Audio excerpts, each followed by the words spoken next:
अस्सलाम वालेकुम रहमतुल्लाहि बरकातुहू। अल्लाह रब्बुल इज़्ज़त पूरी दुनिया पर और हम सब पर अपनी ख़ास रहमत व बरकत, अपनी आफ़ियत के दरवाज़े हमेशा खुले रखे और अल्लाह पाक हमें कभी भी किसी का भी मोहताज ना बनाए और अल्लाह पाक हम सबको सेहत वाली, नमाज रोज़े वाली लंबी उम्र अता फ़रमाए, सकून क़ल्ब और राह हदायत भी हम सबको अता फ़रमाए। आमीन सुम्मा आमीन। आज की इस वीडियो में मैं आपके लिए बहुत ही खूबसूरत प्यारे प्यारे handmade and machine work sleeves के डिज़ाइन लाई हूँ, जिन पर आप किसी भी तरह से एम्ब्रॉयडरी कर कर अपने sleeves, full sleeves, half sleeves, quarter sleeves को रेडी कर सकती हैं। चाहे तो बनी बनाई लेसिस लेकर अटैच करवा लें, मशीन वर्कर से पैचेस वगैरह कटिंग कर कर बनवा लें। मैंने अपनी कुछ वीडियोस में आपके लिए स्पेशली आइडियाज़ दिए हैं कि मार्केट से बहुत ही खूबसूरत जो प्यारी प्यारी सी एम्ब्रॉयडरी के पैचेस होते हैं वो लेकर कटिंग कर कर हम मशीन वर्कर से अटैच करवा लेते हैं और वो लगने के बाद ऐसा लगता है जैसे हमने कोई एम्ब्रॉयडरी करवाई हुई हो। तो आप ये ट्रिक है, ये स्लीव्स के अलावा शर्ट दामन में साइड चाक fitting, neck line, trouser bottom में भी यूज़ कर सकते हैं और दुपट्टे के मुख्तलिफ अंदाज में डिज़ाइनिंग के लिए भी आप यूज़ कर सकती हैं। चाहे आप एप्लिक वर्क करवाएं या पैच वर्क करवाएं या कट वर्क बनवाएं,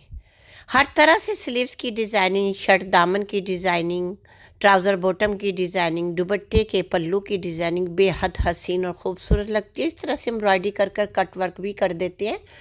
क्योंकि उनके पास कुछ टूल होते हैं जो हीट देकर इस तरह से फैब्रिक को कट करती हैं। आपका फैब्रिक किसी भी तर्ज का हो, कट वर्क बनाकर वो इस तरह से देती हैं कि फैब्रिक के थ्रेड वगैरह भी नज़र नहीं आते। मैं कुछ टाइम में अभी आपको एक ट्यूटोरियल देने वाली हूँ जिस पर मैंने मार्केट से बहुत ही हसीन और ख़ूबसूरत गैर ममालिक के जो पैचेस वगैरह होते हैं, इंपोर्टेड माल आता है जो हमने अपनी वीडियोस में दिखाया, तुलकर मिलते हैं, वो मैंने बाय किए हैं। उस वीडियो में मैंने पैचेस को कटिंग कर कर अपनी एक कैप शॉल पर अटैच किया है और मशीन वर्क को देकर आई हुई हूँ, यानी कि एक जर्सी फैब्रिक की कैप शॉल है, स्ट्रेचेबल फैब्रिक। उस पर नीचे की तरफ वो टिश्यू रखेंगे जिसे हम ऑर्गेन्जा फैब्रिक कहते हैं, ताकि जब मशीन पर जब वो फ्रेम में लगाएं तो फैब्रिक हमारा खींचे ना। जो मोटिव्स या पैचेस हैं वो मैंने खुद से कटिंग कर कर उनको UHU से अटैच कर कर दिया है, ताकि वर्कर जो हैं वो हमारी डिज़ाइनिंग को ख़राब ना कर दें या इधर उधर ना कर दें। जो पैटर्न मैंने तैयार कर कर उनको दे रखा है वो इंशाल्लाह कुछ टाइम में आ जाएगा, फिर मैं आपसे वो वीडियो भी शेयर करूंगी कि किस तरह से मैंने पैचेस और मुख्तलिफ एम्ब्रॉयडरी को कैसे अटैच कर कर अपनी पसंदीदा कैप शॉल रेडी करवाई। और कुछ पैचेस इस तरह से जो बिल्कुल स्ट्रेट और बड़े साइज़ के थे वो मैं शर्ट के दामन और स्लीव्स बॉटम में लगवाऊंगी। इस तरह से हमारी एक यूनिक नई डिज़ाइनिंग होगी, क्योंकि खुद के बनाए हुए जो डिज़ाइंस होते हैं, तैयार किए होते हैं, वो हम कभी भी किसी भी वक्त किसी भी महफिल में पहन लेते हैं। वो इतने फेमस नहीं हुए होते, यानी कि इन नहीं हुए होते जैसे ब्रांड्स के कोई भी हम किसी वेबसाइट का ड्रेस मंगवाते हैं। अभी हमारा स्टिच ही हो रहा होता है या हम सोच रहे होते हैं कि कब पहनेंगे किस इवेंट्स पर, तो हमारी फैमिलीज़ में, कुछ फैमिलीज़ में ऐसा होता है वो पहन चुके होते हैं, तो हमें भी लगता है हमारा ड्रेस तो ओल्ड हो गया। इसलिए ब्रांड के ड्रेसेस फ़ौरन लेते स्टिच करते ही पहन लेने चाहिए, यानी कोई इवेंट जैसे ही आया आपने लिया और फ़ौरन पहले आपने पहनने की, क्योंकि पूरा सीज़न ये ब्रांड के जो डिज़ाइन होते चलते रहते हैं पूरे सीज़न में। जैसे कुछ ऐसी ब्रांड्स हैं वो एक ही डिज़ाइंस को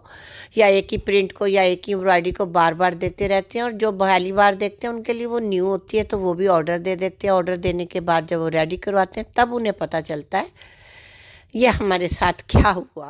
क्योंकि मेरे साथ भी ऐसा काफ़ी बार हो चुका है। तो मेरा एक्सपीरियंस भी है कि हमें ड्रेसेस को लेते ही स्टिच करवा के पहले ही इवेंट्स में मतलब कैरी कर लेने चाहिए, ताकि बाद में हमें ये ना फील हो कि हमारा ड्रेस ओल्ड हो गया। तो ज़रूर बताइएगा आपको स्लीव्स की एम्ब्रॉयडरी के डिज़ाइन कैसे लगे, और इसी तरह के मज़ीद DIY जो कि मैं कटिंग स्टिचिंग के ज़रिए आपको अपने चैनल पर कटिंग स्टिचिंग की वीडियोस देती हूँ, शूट करती हूँ और फिर आपसे शेयर करती हूँ अपने प्यारे प्यारे व्यूवर्स के लिए, सब्सक्राइबर्स के लिए। जो नए हैं वो भी देखें, अप्रिशिएट करें, और जो पहले से मेरे प्यारे प्यारे सब्सक्राइबर्स हैं उनसे रिक्वेस्ट है आप इसी तरह मुझे अप्रिशिएट करते रहें, दुआओं में याद रखते रहें। अल्लाह ताला आप सबको और हम सबको इसी तरह एक दूसरे के लिए दुआएं मांगने की तौफीक अता फरमाए। अपना और अपनी